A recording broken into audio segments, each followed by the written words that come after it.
have fun, Mav. Remember when a fighter jet screaming across the screen was enough to make you want to quit school and join the Navy? Top Gun landed in theaters in 1986 and turned naval aviation into the coolest career path on the planet. Part action movie, part recruitment video, part Ray-Ban commercial, Tom Cruise led as Lieutenant Pete Maverick Mitchell, a hotshot pilot with more confidence than flight hours and a grin that probably violated several regulations. Anthony Edwards was Goose, the best wingman in cinema history, and the reason an entire generation still can't hear Great Balls of Fire without getting emotional. Kelly McGillis was Charlie, the civilian instructor who somehow fell for Maverick's weird serenade a stranger dating technique, and Val Kilmer, rest in peace, did more with a jaw clench and a slow motion teeth snap than most actors do with a whole monologue as Iceman. And Tom Skerritt kept everyone grounded as Viper. Directed by Tony Scott and produced by Don Simpson and Jerry Bruckheimer, Top Gun grossed over $350 million worldwide. Today, we're climbing back into the cockpit for 15 wild facts you didn't know about Top Gun, the magazine article that started it all, the actors who couldn't stop throwing up, and the studio decisions that almost changed everything. Now, before we dive in, hit like and subscribe to Remember When for more deep dives into the movies we grew up on. And share this with the friend who still blasts Danger Zone every time they merge onto the highway. Now, let's get into the countdown with number 15, a magazine article launched a blockbuster.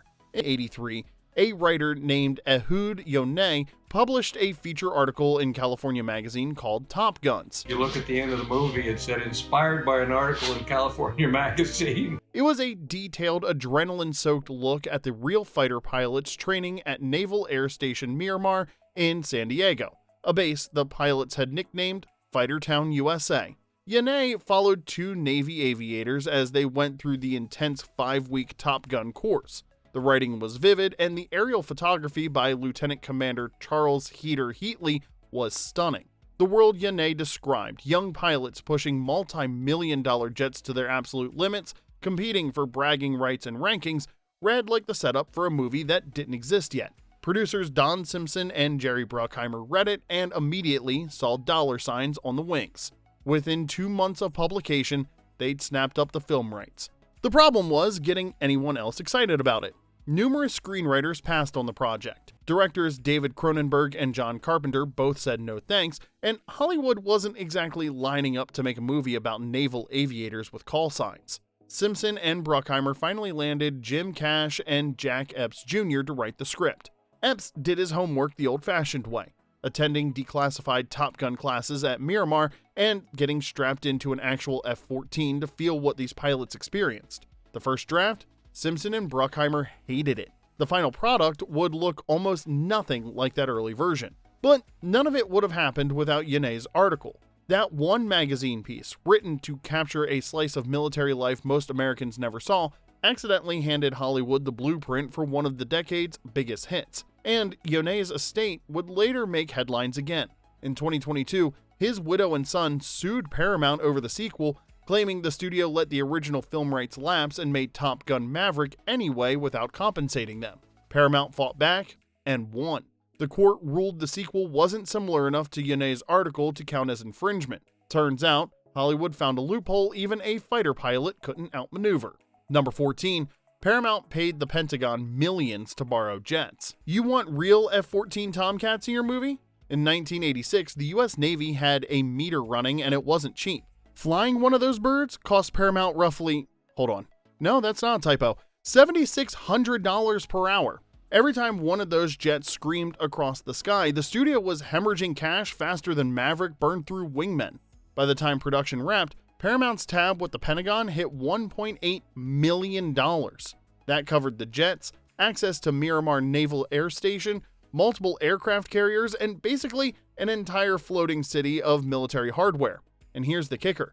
The movie's entire budget was only $15 million. That means roughly 12% of Top Gun's money went straight to renting the United States Navy. And somehow, it was still a steal. A single F-14 Tomcat cost the government about $38 million to build for one plane. That's more than twice the budget of the entire movie. Okay, buddy, let's What's on your mind? Holy shit, there's two of them! Paramount essentially got to play with billions of dollars worth of military equipment for the price of a modest action flick. Try pulling that off with miniatures and whatever passed for CGI in 1986. Number 13, the cockpit scenes were a studio illusion, and yes, the jets still made people sick. Now, here's a detail that might ruin the magic. Most of those intense cockpit close-ups, not filmed in actual F-14s. They were shot inside a replica cockpit mounted on a gimbal tucked away in a hangar behind Burbank Airport. Tony Scott wanted to film everything in real jets. The Navy was game, the actors were willing, but the problem was you couldn't hear a single word anyone was saying. Between the engine roar and the wind noise, the audio was completely useless. So the production built a detailed F-14 cockpit mock-up, bolted it to a motorized platform, and shot the actors against rear projection while crew members stood just off camera spraying them with water bottles to fake the sweat. And go well? Tom Cruise got violently sick on his first flight after a pilot named Bozo, and no, I cannot make that up, decided to put him through the ringer. Cruise had 3 rides total. He puked on the first one, and the other actors had the same story. In fact, Anthony Edwards was the only cast member who never threw up. Goose had the strongest stomach in the whole production. But here's where it gets wild. The exterior aerial footage, all of that was real with real Navy pilots, real F-14s, cameras strapped to an A-7 Intruder and a Learjet chasing actual dogfight maneuvers across the sky, and one of those guys was a guy named Scott Altman, who later became a NASA astronaut. He flew the buzzing the tower shots. Goddamn son of a... 9 takes, 9 times screaming past the Miramar control tower at low altitude because the director wanted options. He also flew the inverted sequence where Maverick flips off the enemy pilot. That's Altman's middle finger in the shot, not Tom Cruise's. So when you watch Top Gun, just remember, the sweat is fake, the close-ups are a gimbal in Burbank, and a future astronaut was the one actually breaking all the rules. Number 12, the volleyball scene was supposed to be useless filler. Tony Scott didn't shoot the volleyball scene to move the plot, he shot it because he could. Coming from a world of high-end commercials, Scott cared about how things looked. The sun, the sand, the way muscles glistened in the sunlight. To get that perfect 80s glow, production assistants were constantly dousing the actors with water and baby oil, all timed for golden hour sunlight. The result? Pilots who looked less like humans and more like MTV demigods. Paramount, naturally, lost their minds. They thought it was a waste of money and told Scott they wanted more fighter jets and a little bit less beefcake. Scott refused to cut it though. Let's go! He knew the audience, especially female fans, would eat it up. And they absolutely did. This wasn't just eye candy, it was one of the few scenes where Maverick and Iceman face off outside the cockpit. No flight suits, no ranks, just raw competitive energy on the sand. Kenny Loggins playing with the boys cemented it as pop culture moments. Number 11, Ray-Ban was almost dead, until Maverick. In the early 1980s, Ray-Ban's aviators were in real trouble. Once designed in the late 1930s for actual fighter pilots, they'd become the ultimate dad sunglasses. They were clunky, outdated, and sales tanked. I mean, the brand was moving just 18,000 pairs a year, and the aviator line was struggling to stay relevant. Ray-Ban had already gotten a lifeline from risky business, which rescued the Wayfarer, but the aviator was still on life support. Then Tom Cruise put them on. Those gold-rimmed Ray-Ban aviators weren't just eyewear, they were a personality. Maverick wasn't safe, polite, or predictable. He was fast, reckless, and cool in a way you really couldn't teach. And suddenly, everyone wanted to look like him. The effect was immediate. Within 7 months of Top Gun hitting theaters, aviator sales jumped by 40%. Malls across America turned into Maverick tryout camps with teenagers squinting into mirrors to see if they could pull it off. For the summer of '86, those glasses weren't just an accessory, they were a badge of attitude. No engagement below that. Good. What made it work was the authenticity. Those weren't costume sunglasses. They were the real thing worn by real pilots. By putting them on, Cruise was selling a lifestyle built on speed, danger, and confidence. Ray-Ban went from a fading legacy brand to a fashion powerhouse almost overnight. By the end of the decade, they were selling millions of pairs a year, and the impact never faded. When Top Gun Maverick hit theaters in 2022, aviator sales spiked all over again. Sometimes, all it takes to save a brand is the right pair of shades and the right kind of cool. Number 10, Val Kilmer didn't want to be Iceman. In 1985, Val Kilmer thought Top Gun was beneath him. Fresh off Top Secret and Real Genius, he saw the script as silly and, in his own words, disliked warmongering in films. He flat out said no. The problem was that he was locked into a 3-picture deal with Paramount. The studio didn't ask, they boldly insisted. Kilmer later admitted he showed up to the audition trying to tank it, wearing oversized green Australian shorts and reading his lines with zero enthusiasm. He figured there was no way they'd want him after that, but he was wrong. Congratulations on Top Gun. Thank you. Sorry to hear about Cougar. He and I were like brothers in flight school. He was a good man. He got the part anyway and felt more deflated than inflated. That tension didn't stop once the cameras rolled. To keep the rivalry sharp, Kilmer deliberately played up the conflict with Tom Cruise off screen. The cast split into camps, Maverick and Goose on one side with Iceman and his crew on the other. Whether it was method acting or leftover resentment, the chill between them was real, and that's why their scenes crackle. You're not watching fake competition, you're watching two totally different energies colliding. You guys really are cowboys. What's your problem, Kazansky? You're everyone's problem. Kilmer also quietly shaped the character beyond what was on the page. There wasn't much to Iceman in the script, so Kilmer invented a backstory. A father who ignored him, a man driven to prove himself as the absolute ideal, and that aggressive little teeth chomp toward Maverick, that was Kilmer's improvisation. He later said the idea came to him in his trailer when he imagined Iceman's father chewing on a chunk of ice like a wild dog. Those small predatory touches turned Iceman from a standard rival into something more unsettling, calm, confident, and always watching. By the end of filming, Kilmer's attitude had changed.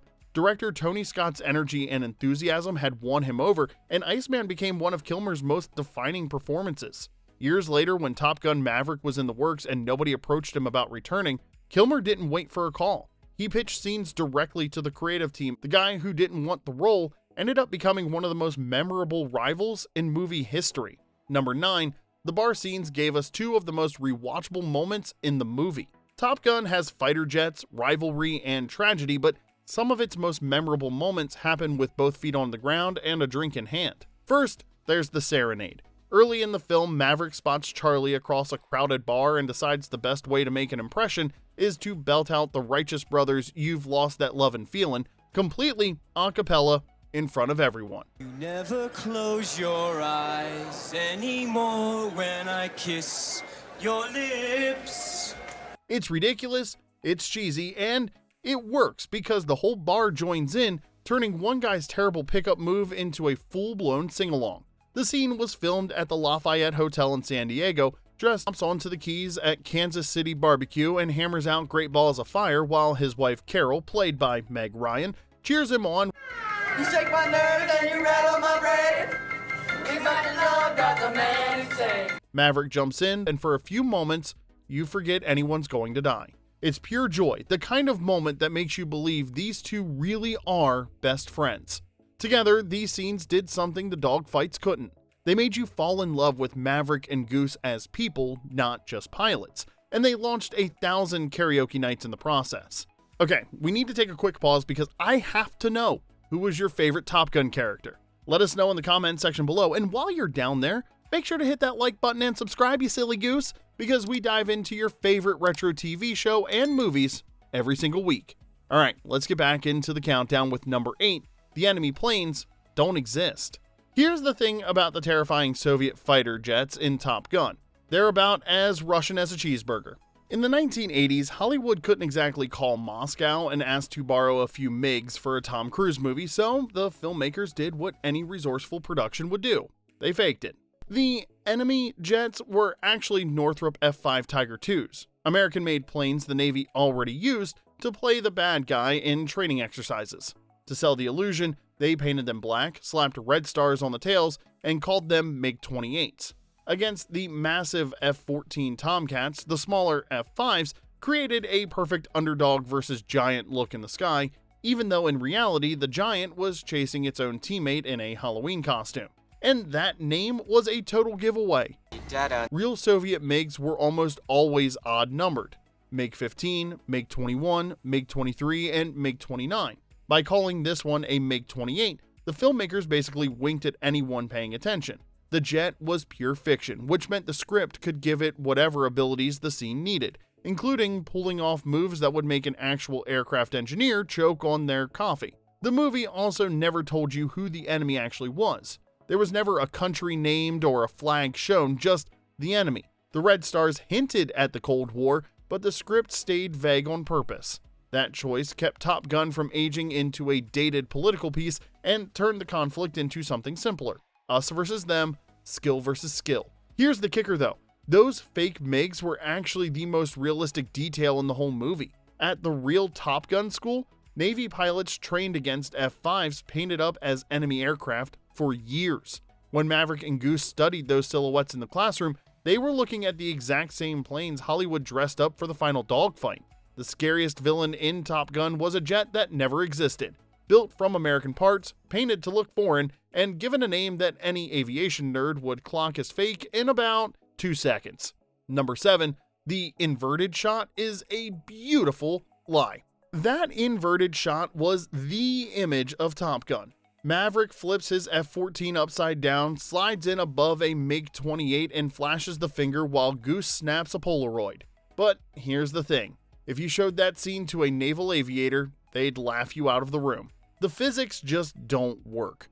The F-14 Tomcat has twin vertical stabilizers, massive tail fins, that would make canopy-to-canopy proximity like that physically impossible without turning both aircraft into a fireball. Well, if you were directly above him, how could you see him?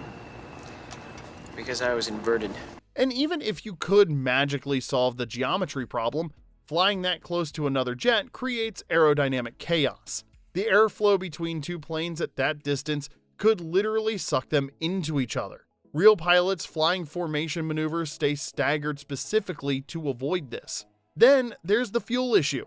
Fighter jets aren't designed to fly upside down for any length of time. Go inverted for more than about 15 to 20 seconds and the engine starts starving for fuel. You'd flame out and drop like a very expensive rock. So how'd they pull off the shot? Well, here's where it gets good. They cheated, but not the way you'd think.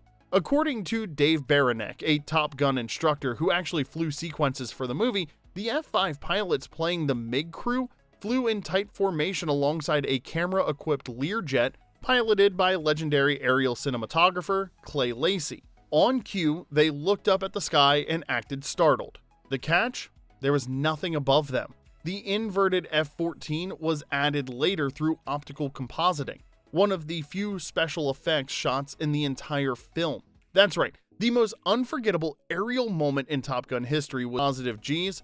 The MiG below would need to pull negative Gs to maintain distance, which would basically turn the pilot's eyeballs inside out. The human body tops out around -3 Gs before things get ugly, but none of that mattered. Tony Scott understood something important. Movies aren't documentaries. He needed an image that screamed danger, skill, and swagger, and he got one. The fact that it was physically impossible just made it more memorable. Number 6, Maverick's motorcycle was the fastest in the world. In 1984, Kawasaki quietly unleashed the GPZ 900R, the very first bike to wear the Ninja name, and it wasn't just fast, it was futuristic. The GPZ 900 Ninja, the world's first inline 4-cylinder superbike with 16 valves and liquid cooling.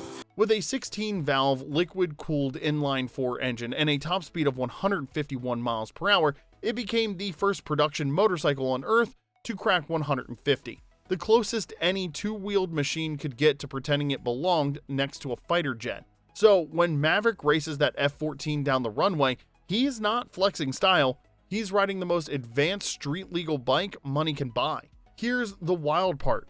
Tom Cruise had never ridden a motorcycle before filming. Zero experience, so to prep for the role, he showed up at House of Motorcycles in El Cajon, California, where the staff taught him the basics right there in the parking lot. By the time cameras rolled, he was blasting around helmet-free at high speed, permanently etching himself into movie history and giving every mom in America a heart attack. My review of your flight performance in the test was right on in my professional opinion. I can't hear you. Eagle-eyed fans noticed something else too. The Kawasaki tank logos were missing. According to Mike Vaughn, Kawasaki's marketing director at the time, the producers originally asked for 3 bikes for free, promising great exposure. Kawasaki had been burned before by productions that never returned loaned bikes, so Vaughn offered to sell them at dealer cost instead. When the producers threatened to go to Honda, Vaughn shrugged and gave them Honda's phone number. The bikes eventually came from a San Diego dealer, and the production stripped the Kawasaki badges off the tanks, leaving only the Ninja logos visible. It didn't matter because everyone knew exactly what that bike was. After Top Gun hit theaters, the word Ninja became shorthand for fast, and Kawasaki's sport bike line rode that wave for decades. Number 5, the sequel took 36 years and almost won Best Picture. In 1986, Top Gun was a popcorn blockbuster. Critics shrugged, audiences screamed, and nobody expected it to land anywhere near Oscar night. Fast forward 36 years and Top Gun Maverick hit theaters in May of 2022 and did something almost unheard of. It got better reviews than the original, like way better. The sequel landed at 96% on Rotten Tomatoes, grossed nearly $1.5 billion worldwide, and became the highest grossing film of Tom Cruise's entire career. And then came awards season. The film earned 6 Academy Award nominations, including Best Picture, a category that rarely makes room for summer blockbusters. It took home the Oscar for Best Sound, and the National Board of Review named it the best film of 2022. At Cannes, Cruise received a 5-minute standing ovation and a surprise honorary Palme d'Or. And for a moment, it looked like the fighter pilot movie might actually pull off the ultimate upset. But there was one glaring omission. Tom Cruise didn't get a Best Actor nomination. Cruise skipped the ceremony entirely, choosing to stay on set filming Mission Impossible 8 in the UK. Whether that was disappointment or dedication depends on who you ask. Either way, the guy who, in Steven Spielberg's words, saved Hollywood's ass wasn't even in the building when they handed out the trophies. 36 years later, Maverick finally got his flowers, just not all of them. Number 4, the love scene was added after filming ended. The Take My Breath Away sequence was the peak of 80s cinematic swoon. Slow motion, glistening silhouettes, and that blue tinted glow, it was pure heartthrob magic, but behind the scenes, it was a desperate patch job. Test screenings in New York and Los Angeles went great, but Chicago, not so much. Exhibitors walked out saying they wanted more of a love story. In the original cut, Maverick and Charlie's relationship was understated, almost businesslike, so filmmakers scrambled to fix it. 5 months after principal photography had wrapped. The problem was Tom Cruise was already shooting The Color of Money for Martin Scorsese. Kelly McGillis had moved on to another film and dyed her hair dark brown, so to get Tom Cruise, Tony Scott had to fly to Chicago and get Scorsese's blessing to borrow his star for a single day. Scorsese said yes. Now they just had to hide all the continuity problems. McGillis wore a baseball cap in the elevator scene to cover her hair. Cruise appeared fresh out of the shower, not for sex appeal, but because wetting his hair was the only way to flatten it down and match his earlier look, and the love scene itself, shot almost entirely in silhouette, bathed in blue light, specifically so no one would notice McGillis was now a brunette.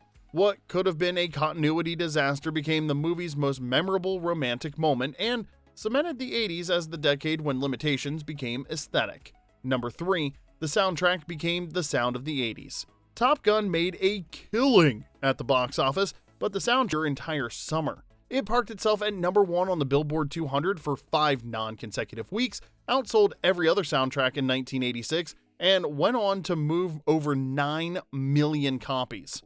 AllMusic called it a, quote, quintessential artifact of the mid-80s, and honestly, they're underselling it. Here's the wild part. The 2 biggest songs almost fell apart before anyone ever heard them. Danger Zone bounced around Hollywood like a hot potato nobody wanted to hold. Jefferson Starship passed, it was too pro-military. Toto got tangled up in legal drama with the producers. Bryan Adams said no because he thought the movie glorified war. Corey Hart only wanted to sing his own stuff, and REO Speedwagon? Kevin Cronin straight up admitted the notes were too high for him. By the time producers called Kenny Loggins, they were basically desperate. Loggins was already at the studio cutting Playing with the Boys for the volleyball scene, heard Danger Zone was up for grabs, and grabbed it. Snap decision, quick session, career-defining hit.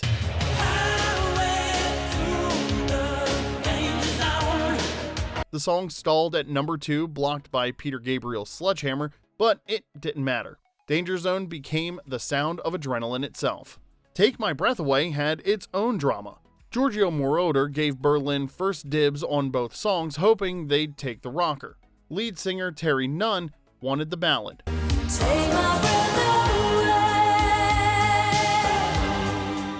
Bandmate John Crawford wanted no part of it. Not their song, not their style, not interested. The label basically forced the issue.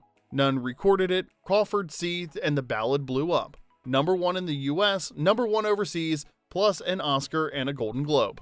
A year later, the band broke up. That song was a big reason why. Same writers, 2 totally different disasters turned into triumphs, and together they turned a fighter pilot movie into the official jukebox of 1986. Number 2, the movie cost a pilot his life. Art Scholl was a legendary pilot. A U.S. national aerobatic champion, a fixture at airshows across the country, and one of Hollywood's most trusted aerial cameramen. His resume included The Right Stuff, Indiana Jones and the Temple of Doom, Blue Thunder, and The Great Waldo Pepper. When producers needed impossible footage, they called Art Scholl. On September 16th of 1985, Scholl climbed into his Pitts S-2 biplane off the coast of Carlsbad, California, cameras mounted to the aircraft, ready to capture the flat spin that would later send Maverick and Goose into a deadly tailspin on screen. I can't control it. It won't recover. Shit. He entered the spin intentionally at around 4,000 feet. At 3,000 feet, observers heard his voice crackle over the radio, "I've got a problem here." At 1,500 feet, "I've really got a problem." Seconds later, the plane hit the Pacific. Only debris was recovered. The exact cause of the crash was never determined. Some speculated the camera equipment shifted the plane's balance, but others wondered about a control failure or spatial disorientation. Art Scholl was 53 years old. The film's closing credits showed a dedication to Art's memory.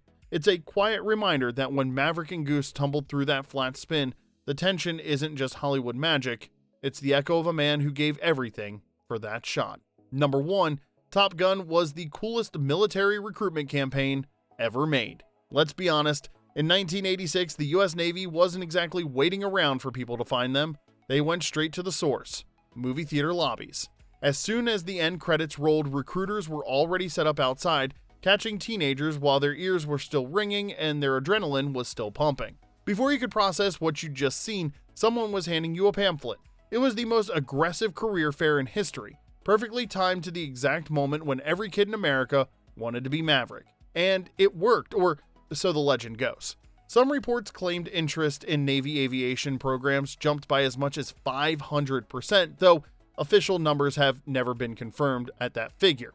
What we do know is that recruiters saw a bump in calls, and Lieutenant Commander Laura Marlowe, who oversaw recruiting in parts of Arizona and San Diego, told the LA Times that 90% of new applicants had seen the film. The actual overall Navy enlistment increase that year, about 8%. Still, the vibe was real, but the bigger impact wasn't about numbers. Top Gun didn't just boost recruitment, it rebranded the military. Maverick! Sir, how's it feel to be on the front page of every newspaper in the English-speaking world? Even though the other side denies the incident, congratulations. Thank you, sir. Less than a decade after Vietnam, the armed forces still carried serious cultural baggage. Maverick erased that baggage in under 2 hours. For a Gen X kid sitting in the theater in 1986, the line between fantasy and future had never been blurrier. You didn't just want to watch Maverick, you wanted to be Maverick. And there you have it, 15 weird and wonderful facts about Top Gun. Which one blew your mind the most, and which ones did we forget? Let us know in the comment section below, and be sure to like and subscribe so you don't miss any of our trips down retro movie lane. Until next time, fly into the danger zone, because this is Remember When.